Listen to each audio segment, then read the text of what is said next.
In this video, you will learn to connect external files with styles and JavaScript code to your HTML document. First, let's create the HTML document and all the files we will be connecting to it. So to create the index.html file, I need to make a right click here in the Explorer section and click New File.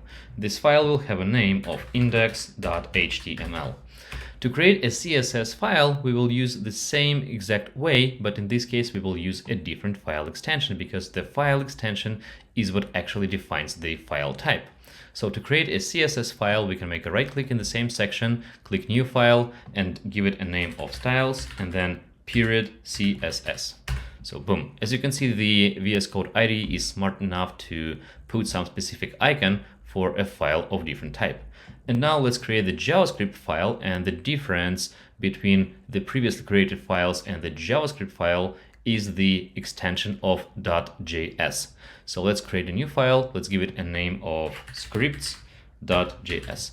And as you can see, again, VS Code was smart enough to detect that this file belongs to JavaScript, and it has added a specific icon for this file. Let's now go and create some content for the files we have just created. And the first one will be the index.html file.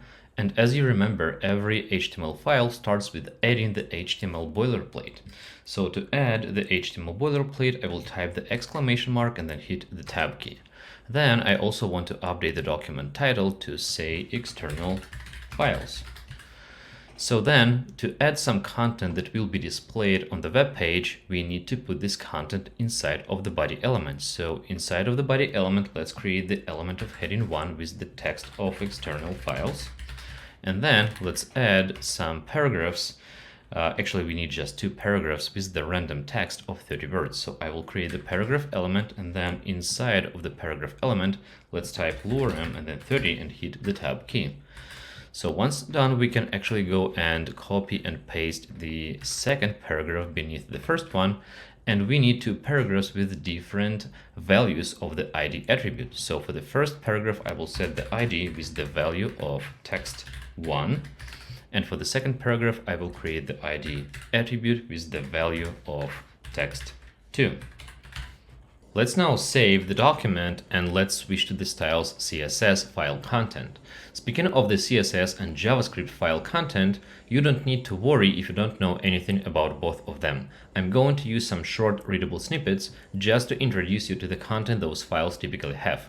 And for the style CSS file, I want to set the rule that we'll select the element with the ID of text1 in our HTML file and update the color of the text to be red. To do that, I'm going to open style CSS and I'm going to type the hash symbol first and then the value of the ID we want to select. It is the text1. So then I want to type the opening and the closing curly braces, and inside of those curly braces I will set the rule with the name of color and the value of red. Let's now save the CSS file, and once this CSS file is connected to the HTML file correctly, the first paragraph will have the color of red. Speaking of the JavaScript file, what I wanted to do is just to put some message into the browser console, and to do that we need to type console.log and then the message within the parentheses and wrapped by single or double quotes. I will use single quotes and the message will be, this is the message from script.js file. Let's save this file and let's go back to the index.html and run it in the browser so that we can see what exactly we currently have in the browser. At this moment, we have the heading 1 element and 2 paragraph elements displayed on our web page, which exactly matches the structure of our index.html file. So the first paragraph does not have any styles. The text is not red, which means that the CSS file is not connected yet.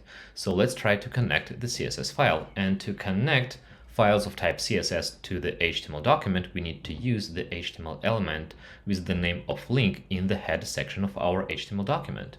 So let's create a new line after the title element and let's type link and hit the tab key. So it has created the opening link tag for us, and as you can see, the link element is a self-closed element, which means it doesn't require the closing tag. So it has 2 required or important attributes, which are the href attribute, which sets the path to the file we are going to connect, and it also has the attribute of rel, which is short for relation, and it says the relation between the file we are going to connect to the current HTML document. By default, it has the value of style sheet we need to use when connecting CSS files. So it has this default value because connecting CSS files with the link HTML element is the most common task. The only thing we need to add here is the value for the href attribute, and it is expecting the path to the file we are going to connect. And there are multiple ways we can set paths in HTML, and we will learn all about paths in a different video. At this moment, I just want you to remember that in case the file we are going to connect, which is style CSS, is located inside of the same folder with the current HTML file, which is index.html, then we can just use the file name as the value for the href attribute. So since we are going to connect the styles.css, let's type styles.css within the double quotes of the value of the href attribute, and let's now save the file, and you will see that the text in our web page has immediately changed its text color to be red, which means that the CSS file is now connected correctly. Let's now try to connect the JavaScript file to our HTML document. And to test if the JavaScript file is connected correctly, we need to open the browser console. To do that, let's make a right click in our web page. Let's click Inspect and then select Console. So at this point, the console is empty because the JavaScript file is not connected yet, but once it gets connected, we will see this message to appear here in this section of the web browser. So how do we connect a script or a JavaScript file in the HTML? So we need to use a different element with the name of script. So let's create a new line after the link element, and let's type script and hit the tab key. The script element is a regular element, so it requires both the opening and the closing tag, and it can have the content that represents the JavaScript code. But to connect an external file, we need to use the attribute with the name of src, which expects the path to the file we are going to connect, as well as the href attribute for the link element. So the rule here is the same. If the file we are going to connect is located inside of the same folder with the index.html file, or the HTML file we are connecting this file to, we can use the name of the file as the value of the src attribute. So let's just type script.js here and let's save the file. So, and as you can see, the message now appears here in the browser console, which means that the JavaScript file was connected successfully to the HTML document, and it was executed immediately once the browser started loading the page. Something important to know here is that before we actually see any content on the web page, the browser engine starts the parsing process of the HTML document. And the parsing process goes from top to bottom, moving line by line. So it will start from the line number 1, then it will parse line number 2, and at some point it will get to the line number 7 and find the link HTML element with this href attribute value. So it will start downloading the styles.css file, but the link element is called non-blocking element, which means that nothing actually prevents the browser engine from moving to the next line and start parsing the script HTML element. The script HTML element is a blocking element, which means that it blocks or prevents the browser engine from parsing the rest of the page until this file is downloaded and executed completely. Which means that in case your JavaScript code contains some interaction or operates with any of the HTML elements inside of the body, it will fail since the browser engine hasn't parsed those elements yet and the browser doesn't know that these elements exist. And there are two ways to actually solve this, and the way number 1 is to add the defer attribute without any value to the opening script tag, which will tell the browser engine to keep parsing the rest of the page and only then download and execute the JavaScript file. The second way to solve the same task is to cut this script HTML element and put it before the closing body element. So this will guarantee that the browser engine will first parse the whole HTML document and all the HTML elements, and only then it will download and execute the script inside of the JavaScript we have connected in this page. And of course, in this case, we can get rid of the defer attribute. To demonstrate you this concept, I want to move the script back to the head section of our document, and I want to add some JavaScript code that will update the text color of the second paragraph here. So let's open the JS file, and I will type that the element is going to be equal. So I will select the text paragraph by the ID of text2. And then I want to update the color of this text to be green. So to do that, I'm going to grab the element and then its style object. And then I will set the the color property to have the value of green. So once I save the file, as you can see, the color of the text has updated. It's because I haven't saved the HTML file, but we have moved the script back to the head section. If I now save the file, the text, as you can see, is now still black, so it didn't change to green. And we are getting some error in the console saying that it cannot read the properties of null reading style because it wasn't able to select the element by the ID of text2, since the browser engine doesn't know that this element exists yet. But if I add the defer attribute here and save the file again, you will see that the text is now green, and which means that the script file was downloaded and executed after the rest of the page was parsed. Now, if I remove the defer attribute, and if I move this script down to the end of the body of the document and save the file, so again the text is still green, which means again that the JavaScript file is operating with the HTML element that was already parsed by the browser engine. And one more important fact about the script element is that in case we have the src attribute set for this element, it will ignore the content of the HTML element. So as you remember, the content of the HTML script element is JavaScript code. So we can technically add another console.log statement with the message of, let's say, 1, 2, 3, 4, 5. And once I save the file, we will not see any new message to appear in the browser console. And again, it happens because the src attribute is set. Even if it doesn't have any value or the value is empty, it will not let the code from the content of the HTML element to be executed. But if I remove the src attribute completely and save the file, we will now see that this message shows up in the browser console. Now I want to undo all the recent changes, so I want to remove the content of the script HTML element, add the src attribute with the value of script.js back. Then I want to move the HTML script element back to the head section of our document, and I will add the defer attribute just because we have added some code that changes the text of the second paragraph. So then I want to add one more paragraph to our document and change the ID to have the value of text3. And let's now talk about multiple files connected to our document. And first I want to go and create a couple more files. So the new CSS file is the name of styles2.css, and then the new JavaScript file is the name of script2.js.